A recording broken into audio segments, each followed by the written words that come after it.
किशोरी जी नंदगांव आई हैं और नंदगांव में श्री यशोदा मैया लाली को श्रृंगार कर रही हैं। श्रृंगार करके लाली को सुंदर सजाए करके और किशोरी जी के गोद में चावल, बतासे और कुछ कुछ सामग्रियां, जिस प्रकार से गोद भराई होती है ऐसी सामग्रियां धर दी यशोदा मैया ने। और मैया प्रार्थना करने लगी, आकाश में सूर्य को देख करके दंडवत करने लगी और सूर्य नारायण से बोली कि हे सूर्य नारायण, मेरे लाला के काजे सुयोग कन्या तो जई है, ऐसी कृपा कर दी हो कि यही ते हमारे लाला को ब्याह है जाए, सब संपन्न है जाए। अरे देवी देवताओं, मैंने तुम्हारे काजे अगर समय से सब नियम किए हों, सब पुण्य किए हों, सब व्रत किए हों, अनुष्ठान किए हों, तो आप सब देवी देवता मेरे सेवा से प्रसन्न है करके मेरे लाला के काजे किशोरी जी जैसी किशोरी ही वधू रूप में लेके आई हूं। ऐसी प्रार्थना श्री यशोदा मैया कर रही हैं।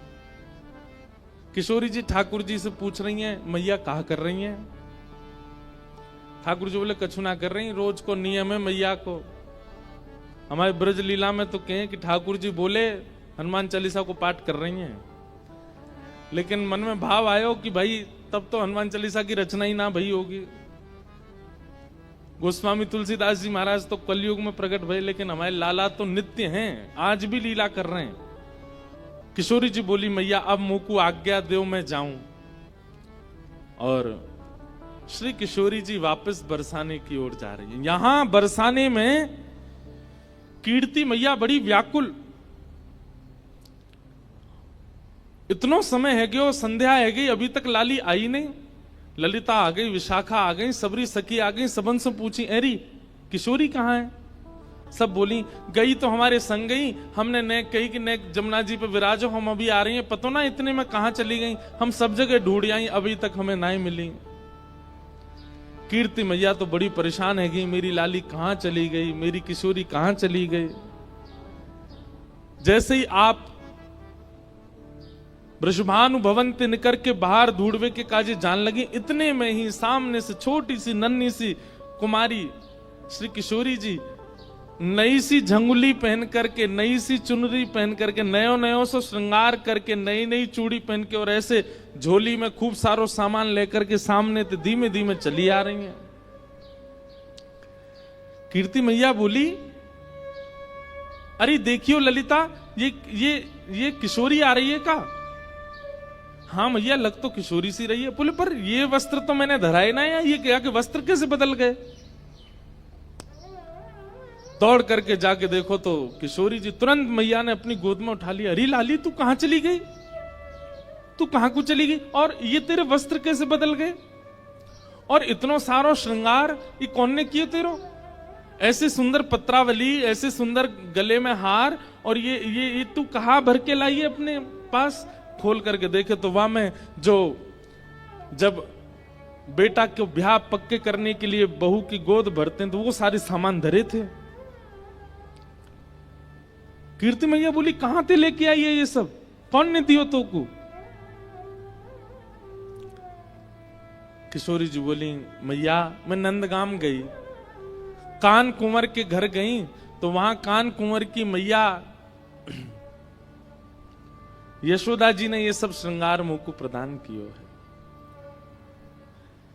कीर्ति मैया सुनकर के मनी मन विचार करने लगी, ये तो बचपन से हमारी बात हती कि लाला सो लाली को ब्याह करेंगे, ये तो बचपन से हमारी इच्छा हती। लेकिन अब देखो, यहां कीर्ति मैया भी चाहती हैं कि किशोरी जी का ब्याह ठाकुर जी से हो, वहां यशोदा मैया, लेकिन कीर्ति मैया एक लीला प्रकट करती हैं, और जैसी भावना कीर्ति मैया के हृदय में, वैसी भावना सब बरसाने वारेन के चित्त में है जाए। वाकई लिए किशोरी जी एक लीला करती हैं। कैसी लीला? कि कीर्ति मैया इस संबंध के लिए थोड़ा थोड़ा इनकार कर देती हैं। कीर्ति मैया के, अरे बचपन में तो हमारो बड़ो मनो कि भाई इनके लाला होएगो तो वहां से अपनी लाली को ब्याह करेंगे, पर अभी जैसे जैसे हमको सुनवे में आ रही है उनको छोरा तो कारो है, और कारी के संग संग वो तो टेढ़ो मेढ़ो है, वाके पाम भी टेढ़े, वाकी कमर भी टेढ़ी, वाको मुख भी टेढ़ो। एक सखी बोली कारो ना है मैया, नीलो है, नीलो। नीलो समझे? जैसे अभी बाहर का आकाश हुआ है, ये ठाकुर जी का एक्चुअल रंग है, और घना हो जाए वो ठाकुर जी का असली रंग है। हमारे ठाकुर जी कोरे काले नहीं है, कोरे नीले नहीं है। जब घनघोर घटा छाती है उस समय के आकाश का जो वर्ण है वो ठाकुर जी से बिल्कुल मैच होता है। एक सखी बोली कारो ना है मैया, नीलो है, नीलो। अरे जब तक वहां को नामकरण नहीं भयो, सबरे नंद महर में सबरे बातें नीलमणि नीलमणि कह करके पुकारते। एक सखी बोली मैया बात तो तू सही कह रही है, कल को हमारी लाली ते ब्याह कर लेगो, रात में अंधेरो हैगो और किशोरी कहीं ढूंढने लगी कहां चले गए श्याम सुंदर, पतो चली बगल में ही बैठे हैं लेकिन अंधेरे के कारण दिख ना रहे। अरे कम से कम ऐसा तो होना चाहिए जो न प्रकाशमान रहे। किशोरी जी ये सब बात सुन रही हैं और नीची नजर करके बिल्कुल गहरी गहरी सांस ले रही हैं। उनको प्रिय नहीं लग रही ये सारी बातें।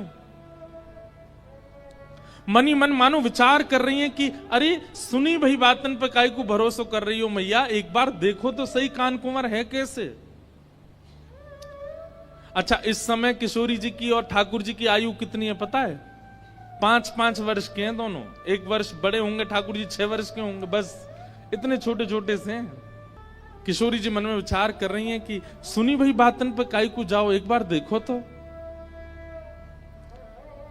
तभी कीर्ति मैया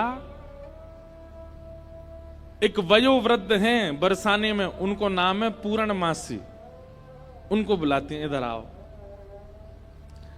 पूर्णमासी आवे तो कीर्ति मैया के बड़ी चिंता की बात है, आप ही कछु हल निकालो या को। बोले कहा हल निकालना बताओ। बोले देखो किशोरी को देखो एक बार, ऐसो श्रृंगार करके बैठी है, ऐसे सुंदर सुंदर वस्त्र और पामन में देखो महावर लगा के बैठी है, हाथन में महावर लगी है, गले में सुंदर हार पहने और याकू बतासे आदि सब दे करके यशोदा मैया ने पक्की सी कर दी है, गोद भराई कर दी लाली की। पूर्णमासी बोली अरे वाह ये तो शुभ संकेत है, या में चिंता की कहा बात है। ये तो पूरा वृंदावन जाने, पूरा ब्रजमंडल जाने की भैया वृषभानु लाली, वृषभानु की लाली तो नंद के लाला को ही जावेगी, या में चिंता की कहां बात है। कीर्ति मैया बोली पर मुझे चिंता हो गई, ऐसी सुकुमारी, ऐसी सुंदर, ऐसे रूप गुण सब में संपन्न, और वो यशोदा को लाला, वाक्य तो मैंने ऐसे ऐसे कुकर्म सुने हैं, चोरी करके खावे, टेढ़ो मेढ़ो सो चले, कारो सो है, ऐसो ऐसो है। कारो भी एक बार को स्वीकार कर लूंगी, टेढ़ो मेढ़ो भी एक बार को स्वीकार कर लूंगी, लेकिन चोर मुझे तुम ही बताओ पूर्णमासी, कोई सास यूं चाहेगी कि वाह को दामाद चोर हो?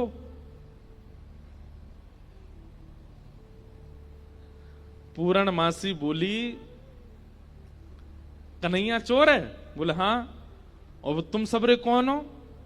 बोले हम सबरे तो राजघराने के हैं, हम तो सबरे राजा हैं, रानी हैं, ऐसे हैं वैसे हैं। पूर्णमासी बोली देखो जाए तो संसार में सब चोर हैं, या संसार में चोर तो कोई ना बचो। पूर्णमासी ने ऐसा पद सुनायो। कीर्ति मैया बोली अरे एक चोर शब्द कहा बोल दियो, तुम तो बिल्कुल ही जो है का रोवे को आतुर रह गई हो, मतलब ऐसे कौन करे। अरे भाई मैं सास हूं, मैं बोल सकूं कि मेरो जमाई चोर ना होए, आप तो पूरी सब चोर बता दिया आपने। अरे कीर्ति मैया तूने एक विचार कर, नंद बाबा यशोदा के यहां कोई माखन की कमी है, कोई दूध की कमी है, कोई दही की कमी है? ये सब लीला कीर्ति मैया इसलिए कर रही है क्योंकि बरसाने की सब सखियां खड़ी हैं, ये सुने, कल को ये लोग ना कुछ कहने लग जाएं। आज इनके सामने स्पष्ट कर दूं सब बात, इसलिए कीर्ति मैया ये लीला कर रही हैं। और पूर्णमासी की बात सुनकर के सब सखियां ही बोलने लगी, अरे कीर्ति मैया पूर्णमासी सांची कह रही है, वाके घर में कोई कमी थोड़ी है, वो चुरावे जावे वाको सुख है, वो सबन को सुख देवे जावे और ना कोई को चोरी जैसा अनुभव होवे। कीर्ति मैया बोली, मैं फिर भी चाहूंगी कि पूर्णमासी तुम जाओ और कहा करो, बोले जैसे हमारी लाली उनने नंदगाम बुला लई, टीको कर दियो, काजल लगा दियो, वस्त्र पहना दिए, ऐसे कैसे वो करके वह लाला को बरसाने लेके आओ। सब लोग ध्यान से सुनियो, ठाकुर जी अब तक रूप बदल बदल के बरसाने आए हैं, लेकिन अपने वास्तविक रूप में अभी तक बरसाने आए नहीं है ठाकुर जी। और जैसी कीर्ति मैया ने कही कैसे भी लाला लेके आओ, और याद रखियो ना तो नंद को पता चले, ना यशोदा को पता चले, ना दाऊ दादा को पता चले, ना रोहिणी को पता चले, और वाके जो छोटा सबरे सखा है उनको भी पता नहीं चलनी चाहिए। अकेले कन्हैया को बरसाने लेके आओ, हम सबरी सखी घेर के वाके एक एक रों को देखेंगी, तब लाली को ब्याह करेंगी। पूर्णमासी बोली, ये तो बड़ो कर्रो काम है। एक तो वो इतना चंचल है, कोई के हाथ में आवे ना, वाकू लेकर के इतनी दूर लानो और फिर इतने सब सकीन के बीच में रखनो। बोले ना पूर्णमासी अब ये काम करो, ऐसी सुकुमारी हमारी लाली, हमने देखभाल के सब करेंगी। सब सखियों के मन में भी प्रेम उत्पन्न होने लगा कि श्याम सुंदर आएंगे तो हम भी उनको देखेंगी, हम भी न अनुभव करेंगी कैसे हैं। किशोरी जी को भी सुख है कि एक बार आ जाएं बरसाने में, तो यहां बैठ करके सबके बीच उनका दर्शन पुनः हो जाएगा। पूर्णमासी बोली, तो ठीक है मैं जा रही हूं ठाकुर जी को लेने। पूर्णमासी निकल पड़ी। ठाकुर जी यहां गैया चरा रहे थे अपनी, बाकी के सब सखा अपने अपने घर को जा चुके, एक मन सुखा ठाकुर जी के पास रह गया था। पूर्णमासी दूर से देख रहे, बोले हाँ बढ़िया है, सबरे सखा चले गए, मन सुखा का है, पतलो सोया तो 2-4 रेपटा में मैं गिरा दूंगी, कन्हैया ले जाऊंगी। पूर्णमासी जो थी उसकी आयु होगी 80-90 के लगभग, कमर उसकी झुकी हुई थी और ऐसे थोड़े लचक लचक के चलती। जैसी चलती आ रही इतने में ही मन सुखा बोलो, लाला देखियो ऐसा लग रहा हो कोई झूला झूलता भयो आ रहा का। ठाकुर जी बोले, हमें लग तो ऐसा ही रहो कोई झूला ही चलता भयो आ रहा का। उसकी आकृति ऐसी मानो कोई झूला चल के आ रहा है। थोड़ी पास आई तो इतने में मन सुखा, अरे लाला जी तो वो है पूर्णमासी। ठाकुर जी बोले, जी कहा करे? बोले ये क्वार इनको ब्याह कराती डोले, कोई क्वारो दिख जाए वही को ब्याह करा दे। लाला आज हमारो तेरो सौभाग्य देख, मधुमंगल तनसुखा मनसुखा तनसुखा धनसुखा सबरे चले गए, बस मैं और तू ही बचे हैं और हमारे सामने पूर्णमासी आई है। आज चूकनो नहीं है, अपनो ब्याह को सब प्रस्ताव धर लेंगे, कर लेंगे बढ़िया थे, लंबी दंडौत करेंगे याकू आज। ठीक है। जैसे पूर्णमासी आई, ठाकुर जी, अरे मासी बड़ी दिनान में मिलियो, जय हो, दंडवत प्रणाम। ठाकुर जी की प्रणाम देख करके पूर्ण, अरे मेरो लाला, अरे कन्हैया इतकू आजा, हृदय ते लग जा मेरे। अरे लाला तू को ऐसी बहु ढूंढ के लाऊंगी मैं, तू कहा पूरो पूरो नंदगाम देखतो रहेगो। मन सुखा बोलो, हम भी हैं मासी यहाँ पे, हम प्रणाम कर रहे हैं दंडवत लेट के। पूर्णमासी आशीर्वाद दे रही है, तो ऐसो आशीर्वाद तू बतासो सो है जा, कोई पाम धरे सो पट्ट फूट जाए। बतासो जाने ये और बात है भैया, यहाँ पे ब्रज भाषा में कोरी कथा कर दूं तो शब्द नहीं जाने। बतासो जाने, जानते हैं बतासा कैसा होता? कोई पाम धर दे तो कैसा हो जाता? फूट जाए, बहुत हल्का सा मीठा होता है। तो पूर्णमासी कह रही है, तो ऐसा आशीर्वाद दूं कि तू बतासो सो है जाए, कोई पाम धरे पट्ट फूट जाए। हमें ऐसा आशीर्वाद काय को दे रही है? बोले तू अपनो काम कर, मैं जा काम को आई हूं वो मुंह करन दे। लाला तेरे काज एक बहुत सुंदर छोरी देखी है मैंने, और तो ले जावे आई हूं, मां चल मेरे संग। ठाकुर जी बोले कौन सी छोरी है?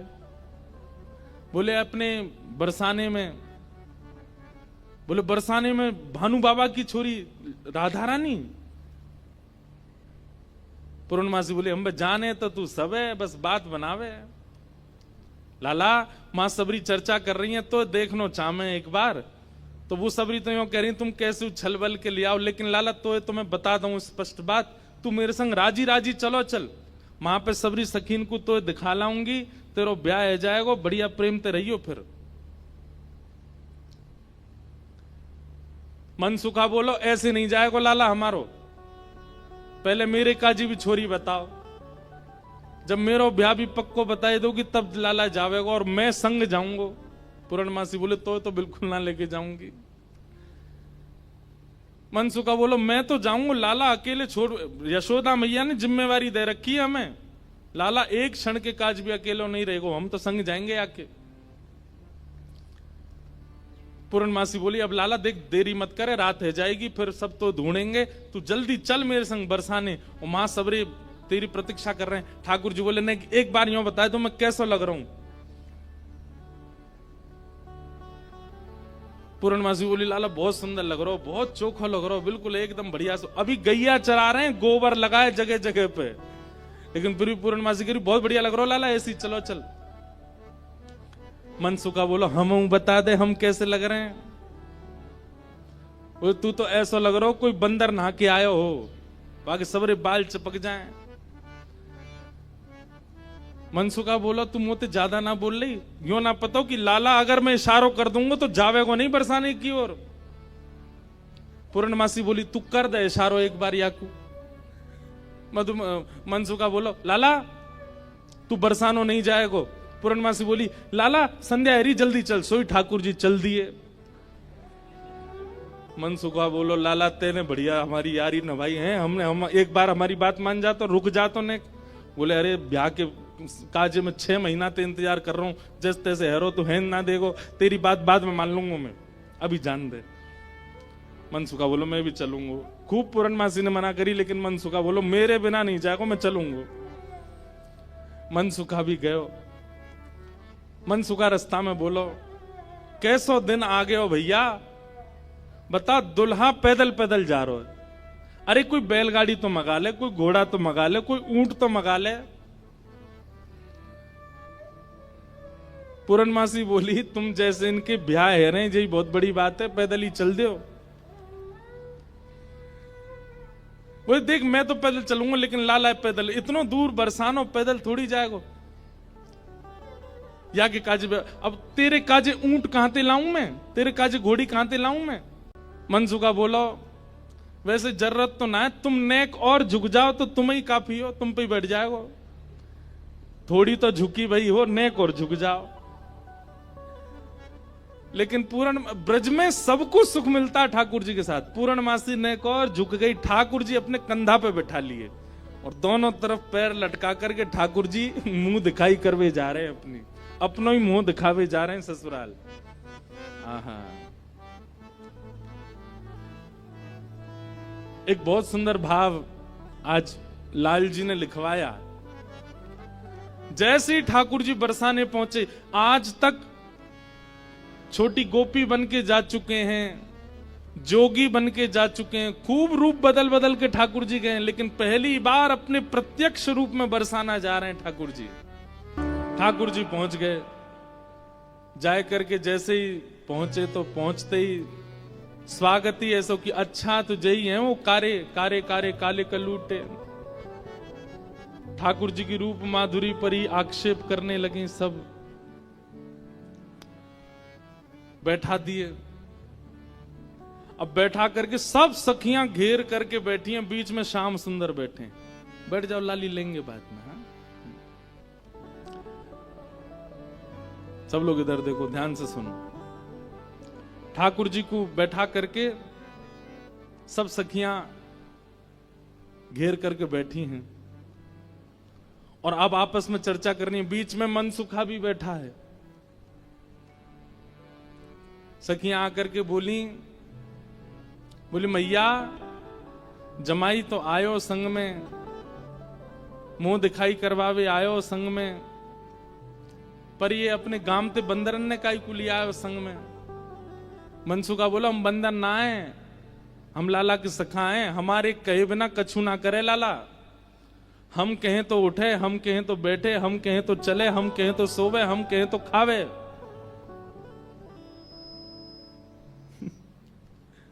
धीरे से देख रहे हैं ठाकुर जी, अब की मान जाइयो अगर कछु कहें तो, पिछली बार तो चल दियो। सब सखियां ठाकुर जी को कोई कान पकड़ के देख रही है, मैया कान तो ठीक है, आके नाक पकड़ के देख रही, मैया नाक हो ठीक है, या की आंखन में घूर घूर के देख रही, बोले मैया आंख हो ठीक है, या की मुखमंडल देख रही हैं, हाथ देख रही हैं, पाम देख रही हैं, चलवा के देख रही हैं, चलवा के देख रही हैं, सब गोपी करी मैया चाल तो बढ़िया है, लेकिन नेक ऐसी लगे जनानी सी, जनानी समझे, ऐसा लगे नेक नेक कोई छोरी चल रही है का। अरे ना लाला हमारो जब गैया चरावे जावे तब देखो बिल्कुल ऐसी मर्दानी सी चाल चले, ऐसा मत कहो। सब ठाकुर जी को घेर करके विविध विविध प्रकार की बातें कर रही हैं। एक गोपी बोली लाला तुम बाकी सब चीजन में तो ठीक हो, लेकिन फिर चोरी काय को करो।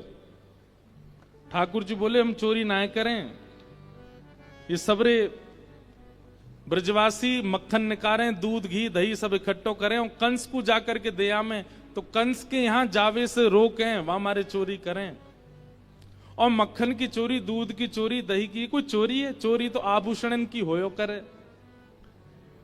तभी एक गोपी बोली हमने तो ये भी सुनी है कि तुमने किशोरी जी की मुंदरी चुरा ली एक बार।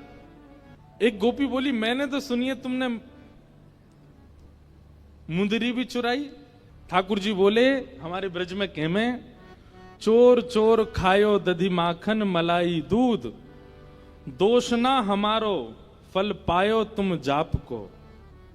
अरे ये तुम्हारे घर ते जो मलाई दूध आदि सब खाए ना, ये गोपीन के घर ते चोरी नहीं भैया, उनके जप तप को फल मिला उन्हें कि मैं उनके यहां चोरी करवे आया हूं।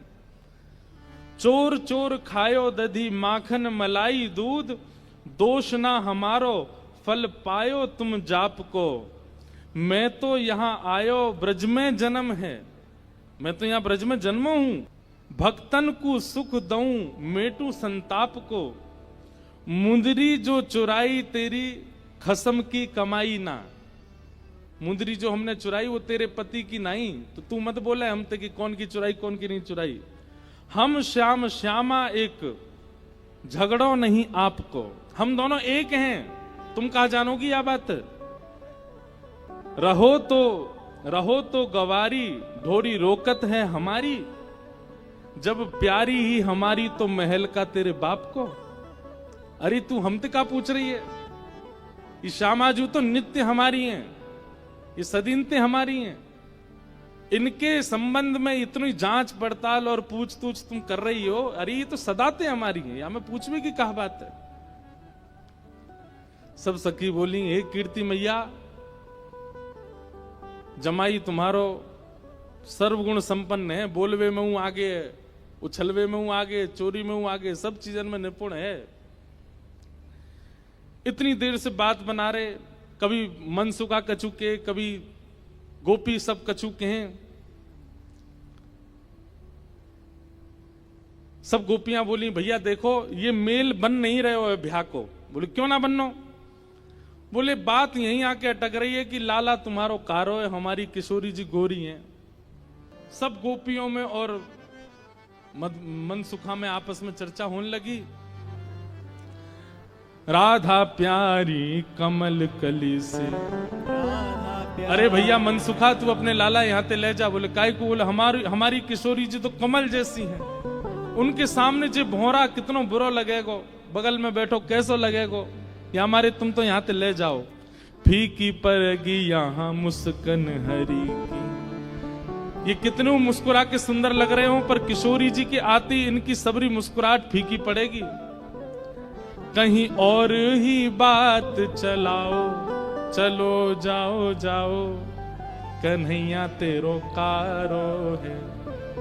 सब सखियां कह रही हैं, बोले ले जाओ अपने लाला कहीं और ही ब्याह कर लो। तो फिर अगली पंक्ति में मनसुखा कह रहे हैं क्या, श्याम होत ही कमल मुरझावे, जैसी संध्या हो जाए सो कमल मुरझा जाए, अपनी पंखुड़ी ने समेट ले, ऐसे ही लाल संग लाली की दशा है। लाली आपकी कितनी सुंदर हो, कितनी खिली कमल सी हो, लेकिन लाला के आते ही इनके समस्त तेज को, समस्त योग को, समस्त बल को हमारो लाला ले लेगो, ऐसा है नहीं। पर मनसुखा कह रहा है, मनसुखा कह रहा हूं हमारो लाला जैसी लाली के बगल में बैठेगो, सबरो तेज तुम्हारी लाली को अपने अंदर ले लेगो।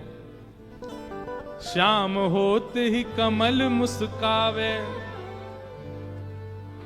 ऐसे ही लाल संग लाली की दशा है।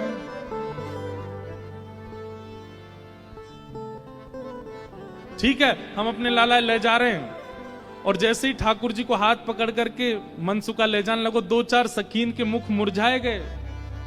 ऐसे मन में ना पछताओ, सुंदर वर पाओ। मानो जाते जाते कह रहे हैं मन में पछताऊं मैं, अभी भी समय बोल दो तो हम रुक जाएं, लाला तो ब्याह करा देंगे श्री जी को।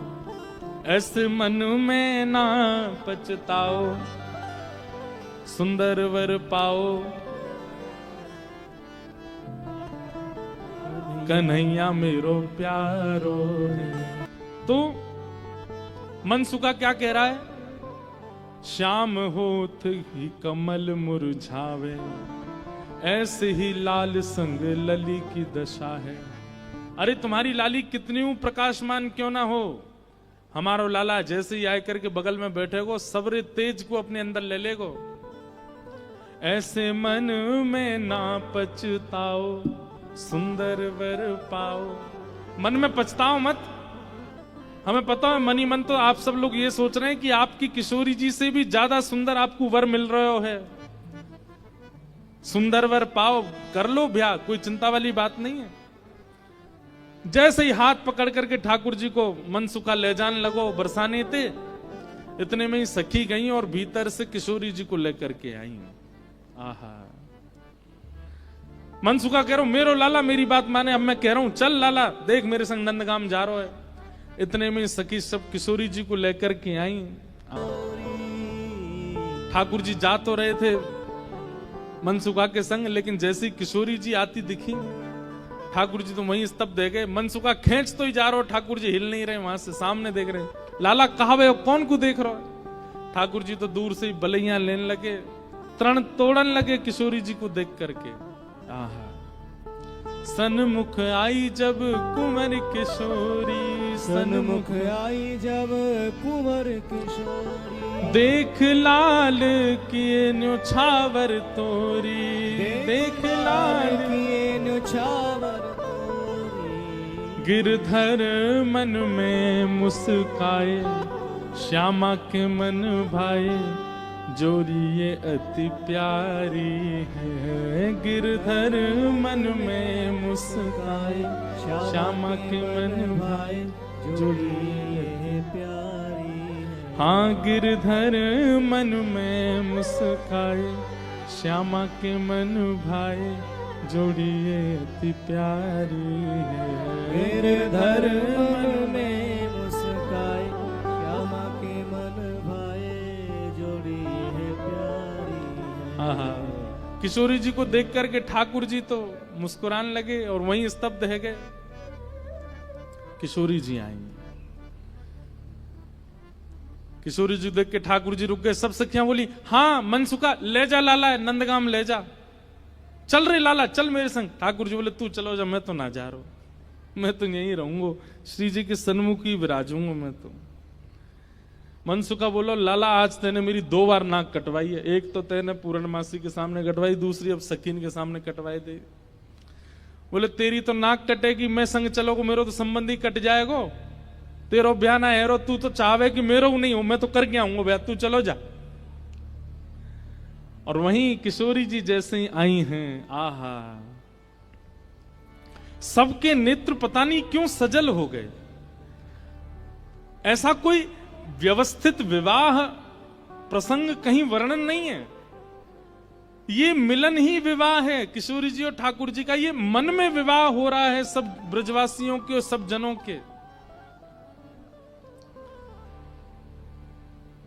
सेज पर ले जाकर के किशोरी जी को बिठाया, सुंदर सिंहासन पर किशोरी जी बैठी हैं और तभी ठाकुर जी बगल में आकर के बैठे। जैसे ही ठाकुर जी आकर के बैठे, सब बरसाने की सखियां, गोपियां, कीर्ति मैया सब नजर उतारने लगी, आरती करने लगी। आहा, इतने सुंदर लग रहे हैं दोनों, आनंद में भर गए सब। ठाकुर जी तो बस किशोरी जी को ही निहार रहे हैं और कोई छवि नेत्रन में आ ही नहीं रही है।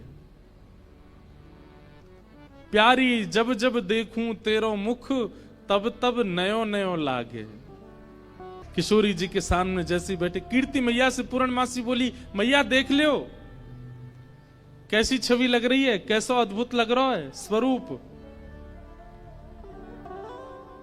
मैया बोली, ना मैं तो मनी वैसे ही चिंता कर रही, वास्तव में ऐसा लग रहा हो कि जैसे मानो हमारी लाली और ये लाला दोनों एक दूसरे के काजे ही बने हैं। ठाकुर जी के बगल में बैठते ही किशोरी जी कैसी लग रही है, मानो जैसे किशोरी जी तो कोई स्वर्ण की अंगूठी हैं और वह स्वर्ण की अंगूठी में नील मणि श्री कृष्ण लगे हुए हों। दर्शन करके सब सखियां, सब बरसाने की गोपियां निहाल हो गईं। सब कहने लगी, मैया अब तो तुम मुहूर्त मत न करवाओ, अब तो तुम कोई की प्रतीक्षा मत करो, ब्याह कर ही दो। आज लाला सही हाथ पड़ गयो आगे। कीर्ति मैया मनी मन विचार कर रही, बोले विवाह तो मन में तो है ही चुको है, मन में तो सबके भामर पड़ गई हैं ठाकुर जी की और किशोरी जी की।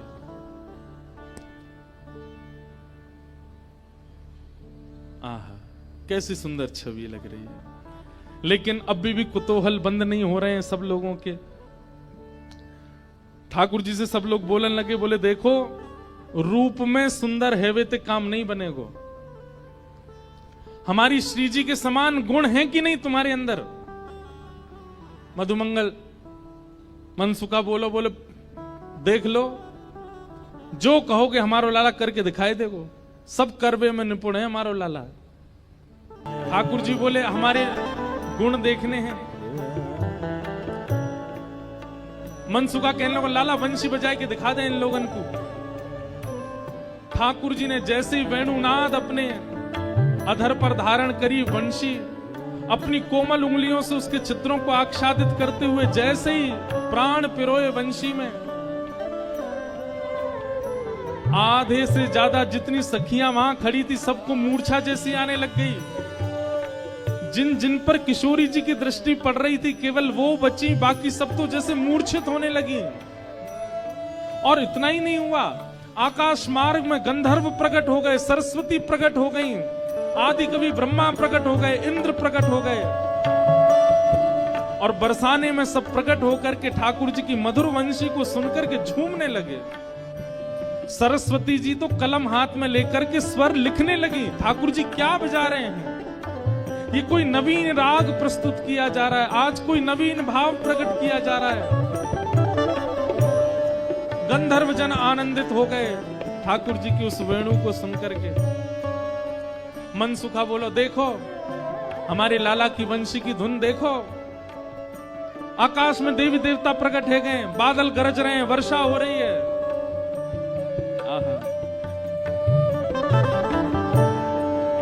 ठाकुर जी की वेणु सुनकर के सब मंत्रमुग्ध हो गए। इतने में ही हमारी किशोरी जी ने कही, बोले रुको अभी ये बता मैं। और तब क्या हुआ? बैठे हरि राधे संग, बैठे हरि राधे संग, कुंज भवन अपने रंग, कुंज भवन अपने। ठाकुर जी ने ऐसी वंशी बजाई महाराज कि सब सखियां तो मूर्छित होने लगी। आकाश मार्ग में देवी देवता प्रकट हो गए, प्रकट होकर के ठाकुर जी की मधुर स्वर को सुनकर के सब मानो आश्चर्यचकित हो गए। मन सुखा बोलो गोपिंद देखी हमारे लाला की वंशी देखी, आधी तो तुम में तो मूर्छित है गई, और आकाश में देखो देवी देवता प्रकट हो गए लाला की वंशी सुनवे के काजे। ऐसो ऐसो संगीत को गुण हमारे लाला में है। अरे याते बढ़िया छोरा कौन सा मिलेगा, गुण संपन्न है, यही तो ब्याह करो। इतने में ही हे प्यारी तब गायो बीन, प्यारी तब गायो बीन, प्यारी तब गायो बीन। बीणा उठाई है किशोरी जी ने।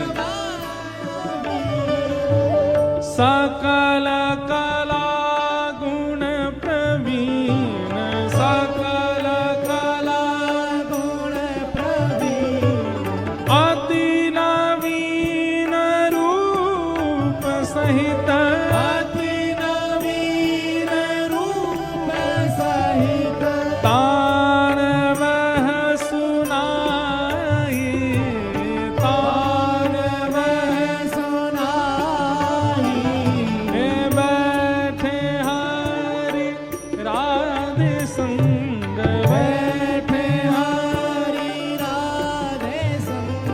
ठाकुर जी देखे सुबेरे ते है गई हमें आए भय, कभी हमारे रूप की परीक्षा, कभी हमारे गुण की परीक्षा, कभी हमारे नाम की परीक्षा, ये परीक्षा ही करते रहेंगे, हमारा ब्याह तो कराएंगे नहीं। सोई ठाकुर जैसे ही किशोरी जी ने वीणा बनाई, प्रसन्न है करके सब उपहार देने लगे।